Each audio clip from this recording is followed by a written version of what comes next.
Hola, espero que estén muy bien. Este podcast está dirigido a los estudiantes de filosofía de 11 que están estudiando filosofía latinoamericana con la profesora Beatriz Trujillo.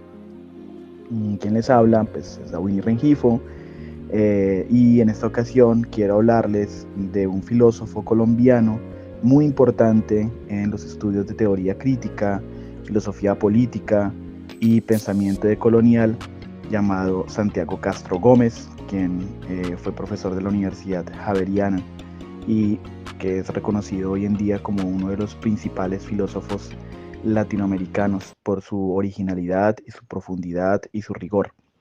En esta ocasión, pues les quiero hablar de un libro muy importante que él publicó en el 2013, que se llama La Ibris del Punto Cero, Ciencia, Raza e Ilustración en la Nueva Granada, 1750-1816. En este libro, el profesor Santiago Castro Gómez hace un estudio completamente nuevo de la ilustración, digamos, de la manera como aquí en Colombia, específicamente en la Nueva Granada o el Virreinato de la Nueva Granada, se recibió la ilustración, sobre todo pues la ilustración francesa, como los neogranadinos, específicamente los criollos, ¿sí?, recibieron las ideas de la ilustración en el siglo XVIII. El título, La Ibris del Punto Cero, digamos que ya reúne todo lo que el profesor Santiago Castro Gómez quiere plantear en este libro, y pues sus reflexiones se suman a las de Quijano, a las de Enrique Dussel, ¿sí?, e incluso a las de Fanon y otros filósofos latinoamericanos reconocidos. Lo interesante es que estamos ante un filósofo colombiano de mucha profundidad y rigor, como ya lo he dicho. El profesor Santiago Castro Gómez, en este libro, que se conoce precisamente como La Ibris del Punto Cero,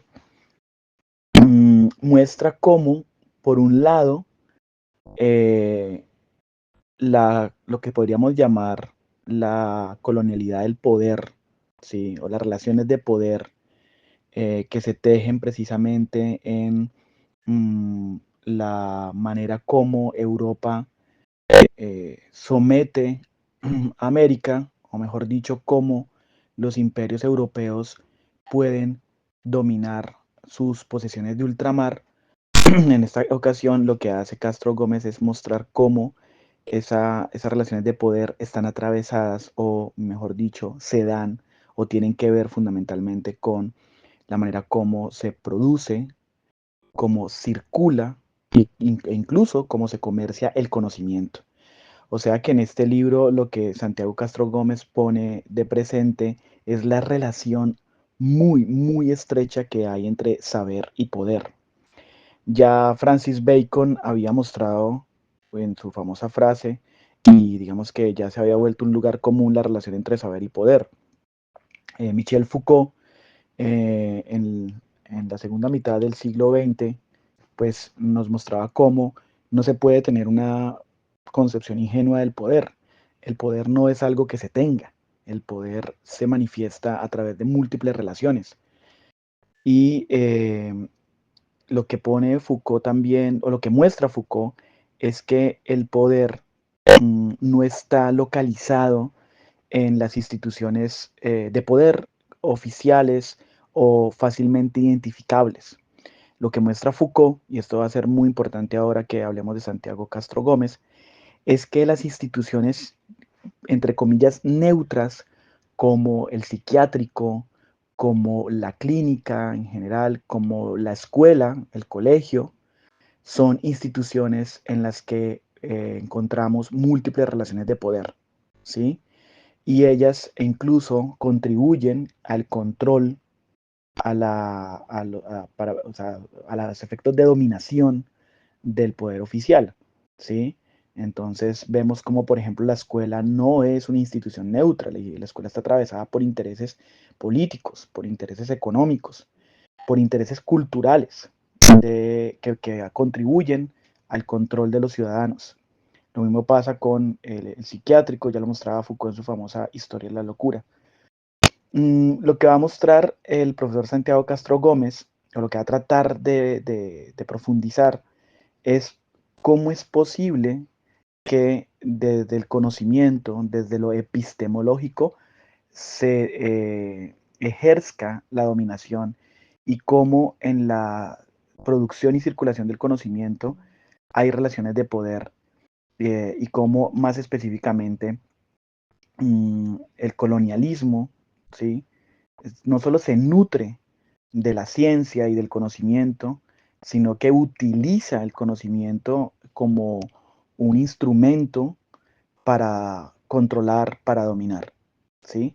Entonces, la ilustración que nosotros la hemos tenido por un movimiento cultural muy importante, recuerden el famoso texto de Kant, ¿qué es la ilustración? En el que Kant nos dice, bueno, la ilustración es la salida del ser humano de su minoría de edad, dicho de otra manera es el momento, no necesariamente pues temporal, en el que el ser humano piensa por sí mismo, en el que el ser humano ya no se deja dominar por otro, sino que toma la batuta de su propio razonamiento y dice sapere aude, dice, puedo pensar por mí mismo, me atrevo a pensar por mí mismo. Y lo que Kant muestra, los ilustrados, no solo Kant, sino los ilustrados franceses, Voltaire, Diderot, D'Alembert, D'Holbach, todos estos grandes ilustrados, pues es un nuevo momento en la historia de la humanidad en la que ya no hay se supone, no hay un mega relato como el de la iglesia o el absolutismo del rey, sino que los ciudadanos pueden ser capaces de originar nuevas ideas, de hablar abiertamente como intelectuales en la esfera pública, y entonces esto marca una nueva época para la historia de Occidente, por lo menos, en la que ya, digamos, no necesariamente se debe censurar el libre pensamiento y la libre expresión de las ideas en la esfera pública. Entonces la ilustración es vista desde ese punto, sí, desde esa perspectiva, perdón, como un movimiento liberador en el que el ser humano es capaz de pensar por sí mismo y se quita los yugos del poder estatal del rey absolutista, pienses en Luis XV o en Luis XVI, aunque le cortaron la cabeza. Eh, Piénsese pues también en que la ilustración entonces se ve como ese movimiento al que el ser humano pudo llegar después de la Revolución Francesa, pero lo que el profesor Santiago Castro Gómez va a evidenciar es que la ilustración sirvió como un mecanismo de poder para el colonialismo, ¿sí? Esto parece bastante decepcionante porque quienes veíamos en la ilustración el camino hacia la liberación y la libre desarrollo de las ideas, la libertad de prensa, ¿sí? Como un movimiento cultural que se opone a la dominación de la iglesia y del Estado, a los dos grandes poderes del régimen antiguo, el poder civil y el poder eclesiástico, pues resulta que no. El profesor Santiago Castro Gómez está mostrando que la ilustración o las ideas de la ilustración fueron utilizadas por los imperios europeos, específicamente pensemos en el Reino de España, para la dominación de sus posesiones en ultramar, de sus colonias americanas, en este caso específico la Nueva Granada, lo que hoy conocemos como Colombia. Y los Borbones, esta nueva dinastía, que como saben después de 1713, si no me equivoco, viene una nueva dinastía que se impone eh, eh, en España después del dominio de los Habsburgo. Los Borbones pues empiezan a tomar ideas de la ilustración para conocer muy bien sus colonias y conocer bien sus colonias en términos geográficos, en términos de también naturalistas, científicos, de conocer la fauna, conocer la flora, pues va a permitir dominar mejor esos territorios, esas posesiones de ultramar, esas colonias americanas. Y lo que Santiago Castro Gómez va a mostrar es que los criollos, es decir, la clase dominante en la Nueva Granada, pues van a tomar muy bien este capital cultural para distanciarse de las otras clases sociales dominadas y de hecho tomar la, la, la, la batuta para oponerse a España y ellos quedar como la clase dominante precisamente utilizando las ideas de la ilustración. Entonces, la ilustración le va a servir a los criollos no solo para distanciarse de las otras clases, sino también para ejercer un dominio sobre ellas, ¿sí? Esto es digamos, lo fundamental. ¿Por qué la ibris del punto cero? Centrémonos en el nombre del libro. Ibris es un término griego que viene, que, bueno, digamos que es está muy presente en la tragedia griega, piénsense en Sófocles, en Esquilo, en Eurípides, y tiene que ver con un exceso, con una desmesura. Tiene que ver fundamentalmente con el hecho de que un ser humano, un hombre en particular, de alguna manera transgreda los límites, ¿cierto?, de lo humano y pretenda convertirse en un dios. Digamos que el mito que permite ilustrar muy bien esto es el de Ícaro, de Dédalo e Ícaro. La ibris de Ícaro, el exceso, fue pretender volar tan alto y pues se le quemaron las alas y terminó cayéndose. Entonces la ibris, como desmesura, como exceso, se entiende como transgresión y por lo tanto como un no conocer los límites. Por eso la famosa frase, conócete a ti mismo, invita al ser humano a conocer los límites, a no pasar de los límites establecidos y no pretender la divinidad. Mm, Eso también lo podemos ver un poco presente en la Ilíada. Aquiles está llevando su cólera a la desmesura, ¿cierto? Al dejar que los griegos mueran a manos de los troyanos. Entonces este término es muy interesante aplicado en los estudios de filosofía latinoamericana y ya vamos a ver cómo lo utiliza el profesor Santiago Castro Gómez. Y punto cero, yo más que voy a explicar cada término y luego trato de articularlos. Punto cero, porque Santiago Castro Gómez nos va a mostrar que los europeos, el hombre occidental, el varón occidental blanco, va a asumir una perspectiva desde la que él todo lo ve, un punto de vista desde el que él todo lo ve. Esto nos recuerda el concepto de panóptico Foucaultiano. Entonces él se pone allí en ese punto, que sería el punto cero, desde el que él todo lo ve, pero nadie lo ve a él, ¿sí? Entonces ya van advirtiendo para dónde va esto. La ibris del punto cero es esa pretensión eurocentrista, esa pretensión occidental de pararse en un lugar, ¿sí? En un locus, en un lugar, desde el que se conoce, ¿sí? Desde el que se ve, pero nadie conoce y nadie ve al que se para allí. Dicho de otra manera, el europeo, el varón blanco, ¿cierto? Occidental, se para, pretende, ¿sí? Y esta es su desmesura, este es su exceso, porque no es más que eso, una pretensión, no es real. Pretende que él solo sea un sujeto de conocimiento. Es el sujeto que todo lo conoce. Es el sujeto que produce el conocimiento.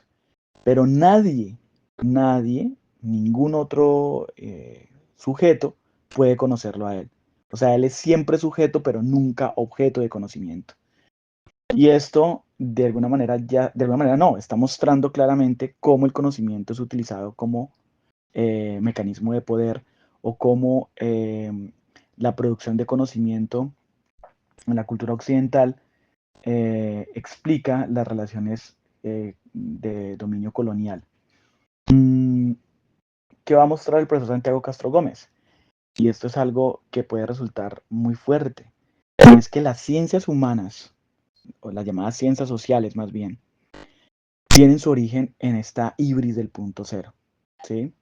Es decir, cuando hacemos antropología, cuando hacemos sociología, cuando hacemos geografía política, lo que hacemos es pararnos en una perspectiva, en un punto desde el cual el científico, generalmente el europeo, o no necesariamente europeo, puede ser el americano, pero que toma el capital cultural del europeo, eurocentrista, se para en este punto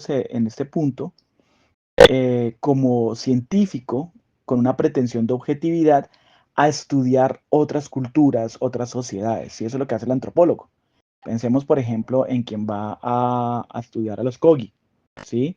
Los Kogi son, si uno se va para la Sierra Nevada de Santa Marta, se mete a estudiar a los Kogi, pues lo que está haciendo es pararse en un punto cero, ¿cierto?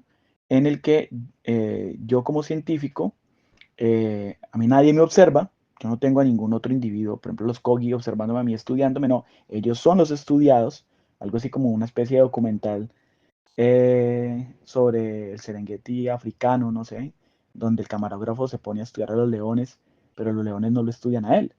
Entonces, el antropólogo estudia a los Kogi, mira cómo se relacionan, qué prácticas tienen, qué costumbres tienen, qué, qué mitología, qué rituales, y pretende que ese locus, esa situación, no, ese lugar en el que él está, es un lugar donde se produce el conocimiento, es objetivo, pero a nadie lo estudia, él no puede ser objeto de estudio, objeto de conocimiento. Y va a decir el profesor Santiago Castro Gómez, claro, esto tiene que ver todo con el llamado dispositivo de blancura. El dispositivo de blancura no es, digamos que no está vinculado al hecho de ser blanco propiamente. No se trata aquí tanto del color de la piel, se trata más bien de un capital cultural. Se trata más bien de cómo, en este caso, de lo que él está estudiando, el criollo, ¿sí? Toma todo el capital cultural que le ha heredado, que le han dado, que ha recibido de sus padres europeos, por ejemplo, y utiliza ese dispositivo de blancura, que más que el color de la piel, como lo digo, tiene que ver fundamentalmente con eh, el hecho de poder, digamos, tener acceso a una cantidad de conocimientos a la que otras clases dominadas no tienen acceso, por ejemplo, los indígenas, o por ejemplo los campesinos, ¿sí? O los esclavos, las personas esclavizadas, no tienen acceso. Entonces, este dispositivo de blancura lo que le permite al criollo es acceder a todo ese acervo gigante de conocimiento y utilizarlo para distanciarse de las otras clases, ¿sí? Y a la vez dominarlas. Para verlo claramente podemos tomar algunos ejemplos concretos de criollos ilustrados. Empecemos por José Celestino Mutis, pues, quien no era neogranadino, era español, venía de Cádiz, pero José Celestino Mutis fue quien impulsó las ideas ilustradas en la Nueva Granada y quien formó a los criollos ilustrados. Era un europeo que vino con una cantidad de conocimientos en medicina, en botánica, en astronomía, en matemáticas, conocía muy bien la mecánica clásica de Newton, que ni siquiera se había escuchado hablar de ella aquí en la Nueva Granada. Y precisamente estos criollos ilustrados, desde el dispositivo de blancura, desde su hábitus, que es un concepto que ahorita voy a explicar, que toma Castro Gómez de Pierre Bourdieu, eh, pues los criollos son los únicos que pueden acceder a todo este bagaje cultural que trae José Celestino Mutis. Entonces, los ejemplos que voy a dar son precisamente de criollos, piénsese pues en varones blancos, aquí no estamos hablando ni de indígenas que acceden a ese conocimiento de la ciencia europea del momento, que viene con Mutis, no estamos hablando de mujeres, por supuesto, no estamos hablando de comuneros, de campesinos y mucho menos de personas esclavizadas, de los africanos que venían esclavizados. Estamos hablando de varones blancos que precisamente, y ese es el concepto de hábitus, uno de los primeros conceptos que toma Castro Gómez del sociólogo Pierre Bourdieu, es que los criollos neogranadinos colombianos este, habitaban, ¿sí? O compartían unos mismos estilos de vida, recursos, este, todo este capital cultural, todo este conocimiento, por ser blancos, ¿sí? Ese era el dispositivo de blancura. Ahí podemos ver los tres conceptos relacionados: dispositivo de blancura, el hábitus precisamente que es como el concepto tiene que ver con el hecho de que una clase social comparta eh, una cantidad de recursos, una cantidad de conocimientos, de estilos de vida, de costumbres, de prácticas. Y pues en el caso concreto de este hábitus, pues todos esos, tenemos que todo eso que compartían los blancos era lo que le permitía distanciarse de las otras clases sociales y de tener lugares prominentes y privilegiados dentro de la sociedad neogranadina. Eh, pero claro, este hábitus tenía que ver todo con la manera como se desarrollaba el poder colonial, ¿no? Cómo se establecían las relaciones de poder en la colonia. Lo interesante de esto, para que lo vayan advirtiendo, es que estas mismas relaciones de poder, estas mismas estructuras sociales, se perpetúan incluso hasta hoy. Eh, bueno, pero regreso a lo de los criollos. Entonces, ¿quiénes son los que pueden acceder a este bagaje o a este acervo cultural de conocimientos que trae José Celestino Mutis? Criollos ilustrados, criollos como Antonio Nariño, como Jorge Tadeo Lozano, como José Antonio Sea, como Jesús María Carbonell, todos ellos, como Pedro Fermín de Vargas, toman estos ejemplos precisamente para que los investiguen, porque todos ellos entonces tienen un mismo hábitus, es decir, comparten todo este capital cultural europeo, eurocentrista, y son los que beben de las ideas ilustradas, los que pueden acceder a los conocimientos científicos. Y la ciencia se convierte para ellos en un instrumento de distanciamiento social, de privilegio y de dominio. Eso muestra cómo el conocimiento está imbrincado, está relacionado, articulado íntimamente con el poder. Mm, Podemos caracterizarlos. Antonio Nariño va a ocupar puestos prominentes durante casi toda su vida, hasta que pues cae en desgracia por traducir los derechos del hombre y el ciudadano. Es el primer criollo neogranadino que puede traer una imprenta para publicar lo que quiera y obtiene la licencia. Luego se da cuenta pues que eso también tenía unos límites, pero lo puede hacer. Estudia medicina, tiene conocimientos de botánica, tiene la biblioteca más grande de toda la Nueva Granada, cerca de 1200 libros. Jorge Tadeo Lozano era uno de los nobles, por decirlo así, criollos más importantes de Santa Fe, hoy Bogotá. Era un zoólogo, había recibido una educación privilegiada. Son estos criollos los que pueden entrar a los grandes colegios, al Colegio del Rosario, hoy la Universidad del Rosario, al San Bartolomé, que era el Colegio de los Jesuitas. Entonces, aquí estamos viendo cómo Castro Gómez utiliza este concepto de hábitus, ¿sí? Como todo el capital cultural que compartían los criollos desde su dispositivo de blancura, y muestra cómo finalmente estos conocimientos eran utilizados para conocer muy de cerca a los individuos que España dominaba, ¿sí? Específicamente a los indígenas, y cómo se utilizaba la ciencia y los conocimientos ilustrados para conocer los territorios y poder dominarlos.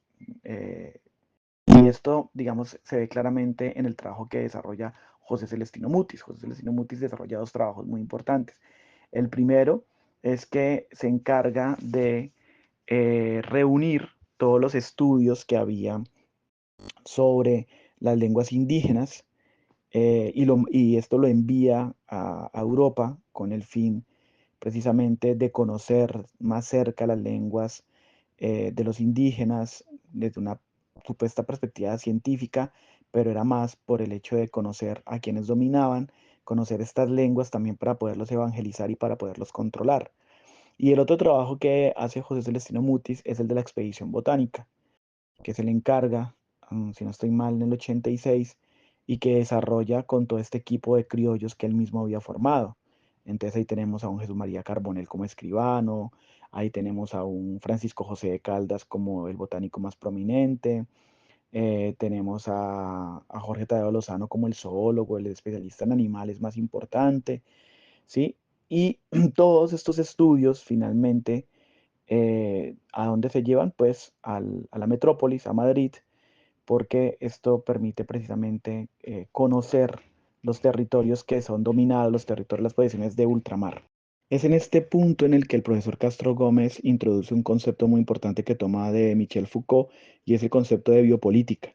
Precisamente empresas como la Expedición Botánica le permitían a el Reino de España conocer, ¿sí? Aplicar todo digamos que toda la ciencia, todo el aparato científico para conocer sus posesiones y precisamente controlar y dominar.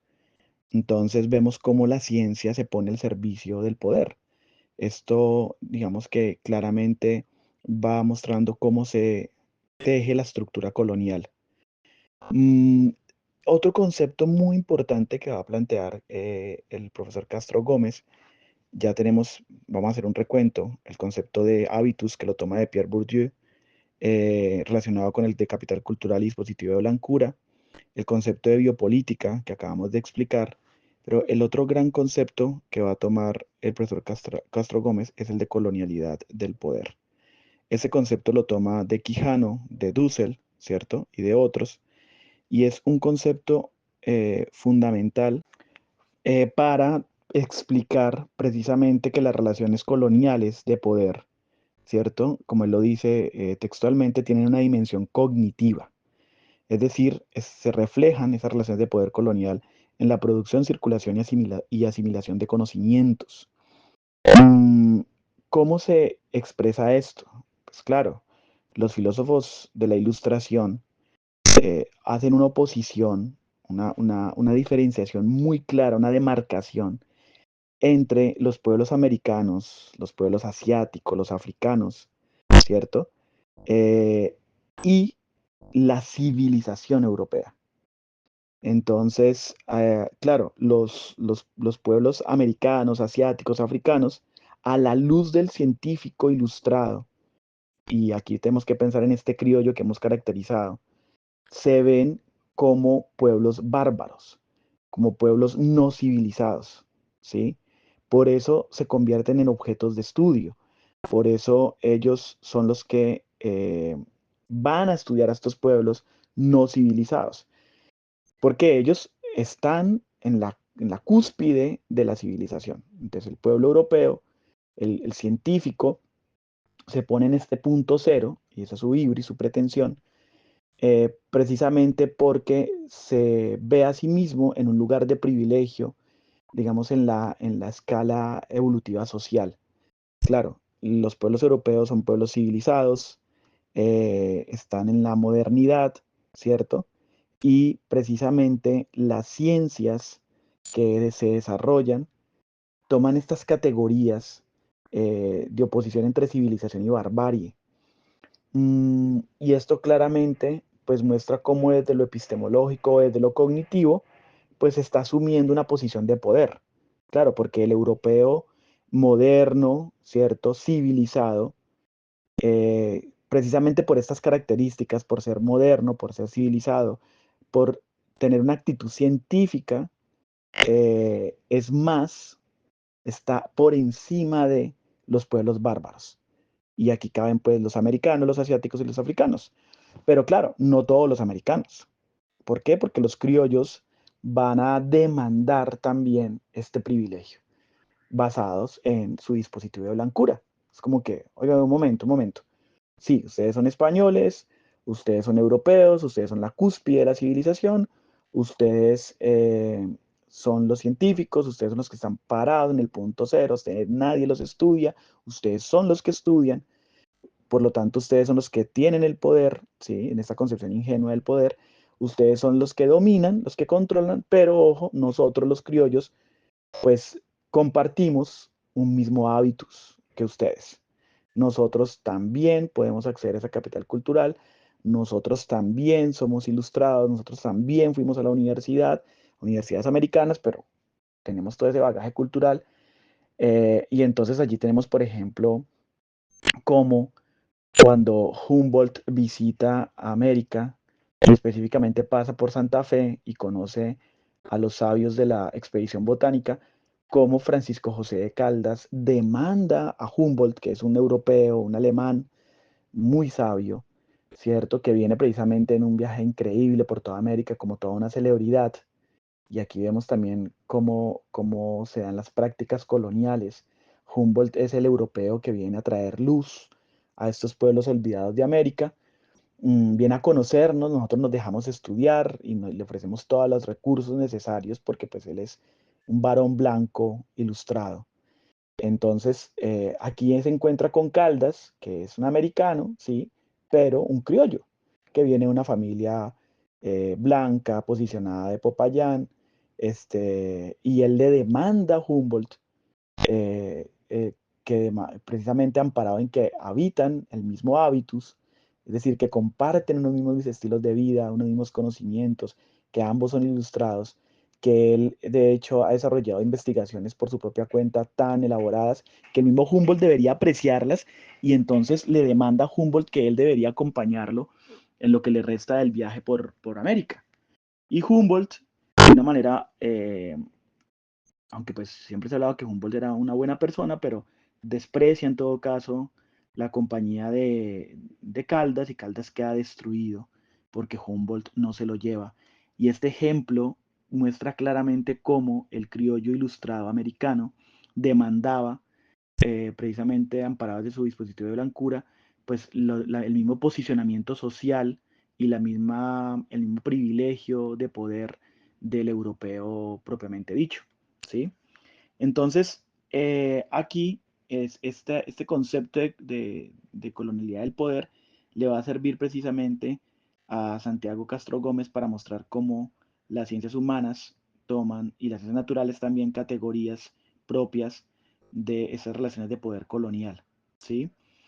No me quiero extender mucho, podría seguir hablando muchísimo más, pero aquí vemos entonces cómo el profesor Castro Gómez utiliza tres conceptos clave: el concepto de hábitos, el concepto de biopolítica y el concepto de colonialidad de poder, para mostrar cómo se dan las relaciones coloniales de poder en América, específicamente en la Nueva Granada, y explica precisamente cómo una clase social en particular, que es la clase social criolla, los criollos, digamos que se distancian de las otras clases sociales y asumen el poder y detentan o ejercen precisamente los puestos de poder, y esto no es más que una manera de perpetuar la estructura colonial, es decir, la manera como estábamos organizados en, bajo el dominio español se perpetúa incluso después de la independencia, porque ¿quiénes van a hacer la independencia?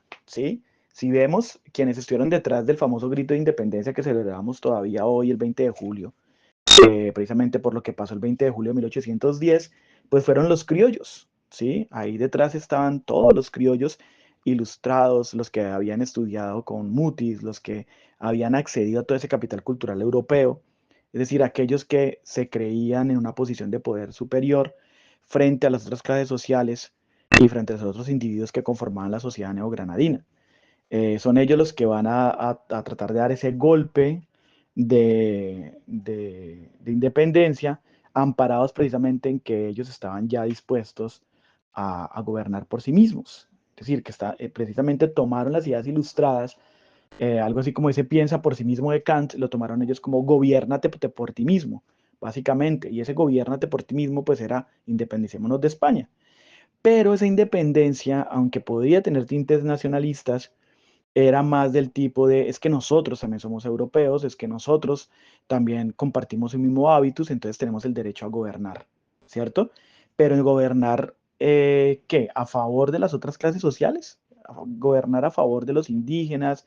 Liberar o, digamos, promover la abolición de la esclavitud, trabajar para menos impuestos y evitar que haya o se dé otra vez una revolución comunera como la que se dio en 1781, trabajar para los campesinos, darle tierra a los campesinos para que la trabajen.